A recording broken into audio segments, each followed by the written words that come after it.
why does the Russian cuisine consist of so much soup?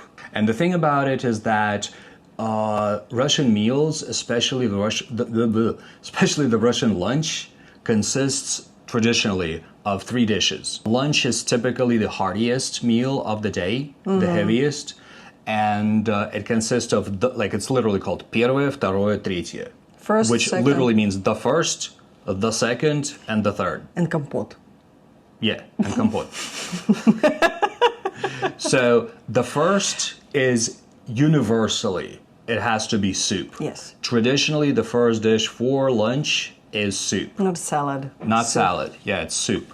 And the second is usually something solid, like could be, I don't know, cutlets with mashed potatoes. Beef stroganoff. Beef stroganoff, that's a second. Anything solid, basically, like sausages, I don't know, like a piece of roast meat or something, like a chicken thigh with some sort of a garnish. Could be rice, could be potatoes, could be, I don't know, some sort of a groats, like wheat kasha type thing. But soup specifically, right?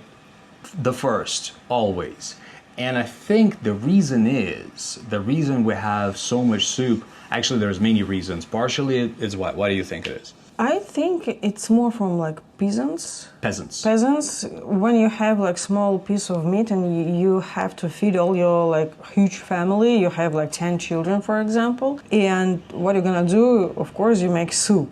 It's just a small piece of meat and you can feed all your family like for 2 days, for example. It's the first reason. Because it's not only from peasants, because aristocracy also Peasants. had peasants.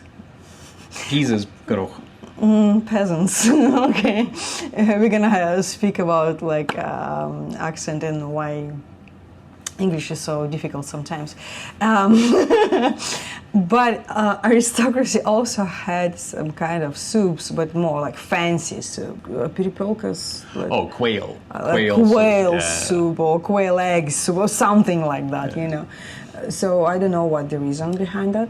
But I think you have a point that in the peasant in peasant life, soup did certainly play kind of like a central part, but it still doesn't explain why we have it as the first, right? I think the fact that peasants had made it kind of influenced why it's such an important dish, but in modern times, again, it's just the first dish in a lunch, in a traditional heavier lunch, like heavier than any Western cuisine. I think another major reason why Russians like so much soups or have so many soups in their cuisine is the climate, of course. So a soup is something that warms you up, right? Something that keeps your tummy warm, kind of warms you up, from the inside. So that's why it's so important. And also, from that came kind of a bias, and this was nearly universal, especially in the Soviet times. In our childhood. I know what you mean. It's like it's very good for your stomach, and in order to have your stomach healthy, like intestine and stomach For digestion. For digestion, you have to eat soups. Yep. But it is. It's so strong bias, and your mom, if you, for example, don't want to eat soup, she will force you, I think, but not mine maybe, but a lot of moms. it always bugs Masha because Masha actually works with nutrition. She's a nutrition coach, and she helps what she does is she helps busy women especially, lose weight.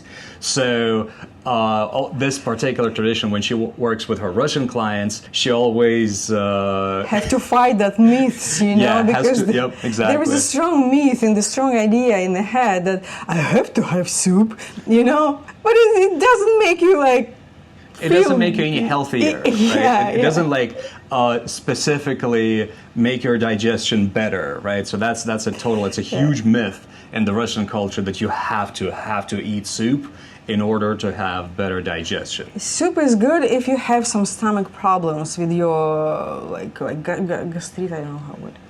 If you have some stomach problems. Yeah, you have some stomach problems, soup are good.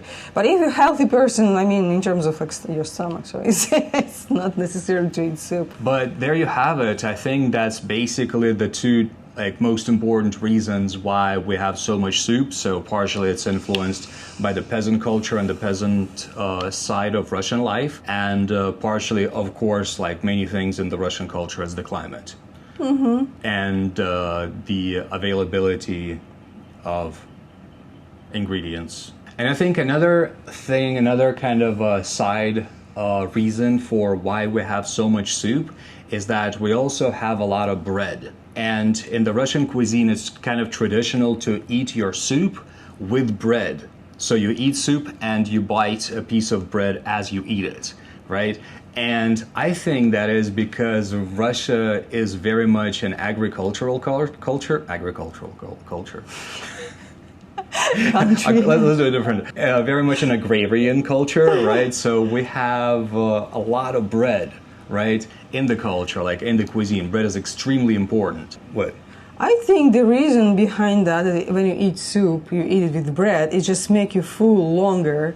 That's true. That's true. This is from a nutritional standpoint, but from the availability standpoint, you have a surplus of bread. Traditionally, like there is always a lot of bread in the Russian culture. So to kind of have something to eat bread with, you eat soup.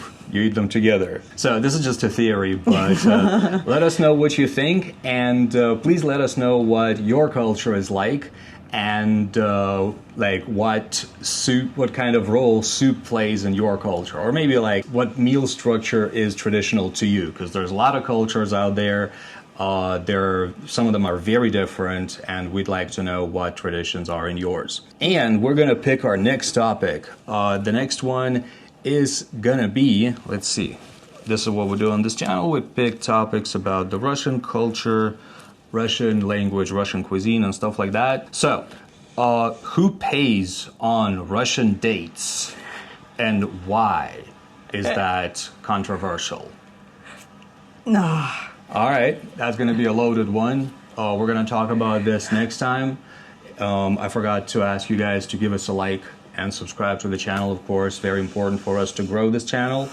So thank you very much for watching, and we'll see you in the next one.